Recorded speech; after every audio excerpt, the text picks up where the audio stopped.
उत्तर प्रदेश के मुख्यमंत्री योगी आदित्यनाथ ने वंदे मातरम को लेकर हाल ही में एक बड़ा कदम उठाया है। योगी आदित्यनाथ का कहना है कि वह वंदे मातरम का गायन अनिवार्य करेंगे।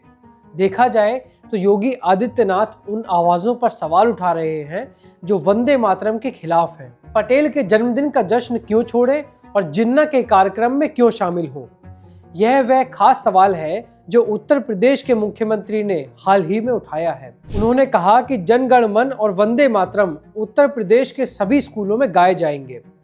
बीजेपी ने इस वंदे हमले को फिर से शुरू किया है। इससे पहले प्रधानमंत्री नरेंद्र मोदी ने कांग्रेस के वंदे मातरम के टुकड़े करने पर निशाना साधा था। योगी आदित्यनाथ ने गोरखपुर में कहा कि वंदे मातरम राष्ट्रीय गीत के प्रति सम्मान का भाव होना चाहिए।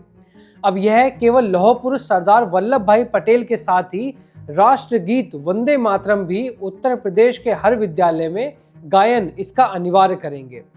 हर शिक्षण संस्थान में इसका गायन अनिवार्य करवाएंगे, जिससे उत्तर प्रदेश के अंदर हर नागरिक के मन में भारत माता के प्रति, अपनी मातृभूमि के प्रति श्रद्धा और सम्मान का भाव जागरूक हो। हम सबके संस्कार हैं, धरती हमारी माता है, हम सब इसके पुत्र हैं और पुत्र होने के नाते अगर माँ के सम्मान में कहीं कोई आंच आती है, एक पुत्र के नाते हमारा दायित्व बनता है कि हम उसके खिलाफ खड़े हों। लेकिन बहनों और भाइयों, कांग्रेस की यह तुष्टीकरण की नीति दुर्भाग्य से 1947 में देश के विभाजन का कारण भी बनी। यह वही लोग हैं जो लौह पुरुष सरदार वल्लभ भाई पटेल, जो भारत की अखंडता के शिल्पी हैं, 31 अक्टूबर को सरदार वल्लभ भाई पटेल की जयंती के कार्यक्रम में शामिल नहीं होते, लेकिन जिन्ना को सम्मान देने के किसी कार्यक्रम में शर्मनाक तरीके से शामिल होते हैं।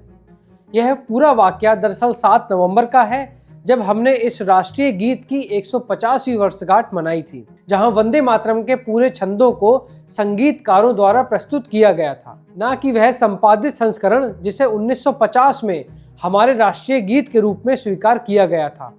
और पिछले कुछ दिनों से इस पर बहुत अधिक राजनीति देखने को मिल रही है। उत्तर प्रदेश सरकार ने राज्य भर के सभी स्कूलों और शिक्षण संस्थानों में वंदे मातरम की भावना को अनिवार्य करने की पहल की घोषणा की है। यह फैसला उत्तर प्रदेश के मुख्यमंत्री योगी आदित्यनाथ ने गोरखपुर में आयोजित यूनिटी मार्च कार्यक्रम के दौरान घोषित किया। सीएम योगी ने नागरिकों, विशेष रूप से युवाओं में भारत माता और उनकी मातृभूमि के प्रति श्रद्धा और गर्व की भावना को बढ़ावा देने में राष्ट्रीय गीत के महत्व पर जोर दिया। उन्होंने राष्ट्रीय सम्मान की भावना पैदा करने के उपाय के रूप में वंदे मातरम के नियमित गायन की पुरजोर वकालत की। उन्होंने कहा कि राष्ट्रीय गीत वंदे मातरम के प्रति सम्मान का भाव होना चाहिए।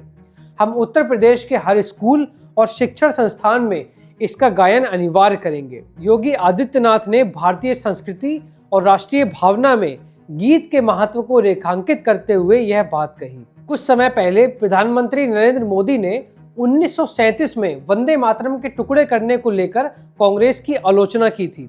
उन्होंने कहा था कि वंदे मातरम से जुड़ा एक और विषय है जिसकी चर्चा करना उतना ही आवश्यक है। आज़ादी की लड़ाई में वंदे मातरम की भावना ने पूरे राष्ट्र को प्रकाशित किया था, लेकिन दुर्भाग्य से 1937 में वंदे मातरम के महत्वपूर्ण पदों को उसकी आत्मा के एक हिस्से को अलग कर दिया गया था। वंदे मातरम को तोड़ दिया गया था, उसके टुकड़े किए गए थे। वंदे मातरम के इस विभाजन ने देश के विभाजन के बीज भी बो दिए थे। राष्ट्र निर्माण के महामंत्र के साथ ये अन्याय क्यों हुआ, यह आज की पीढ़ी को भी जानना जरूरी है, क्योंकि वही विभाजनकारी सोच देश के लिए आज भी चुनौती बनी हुई है।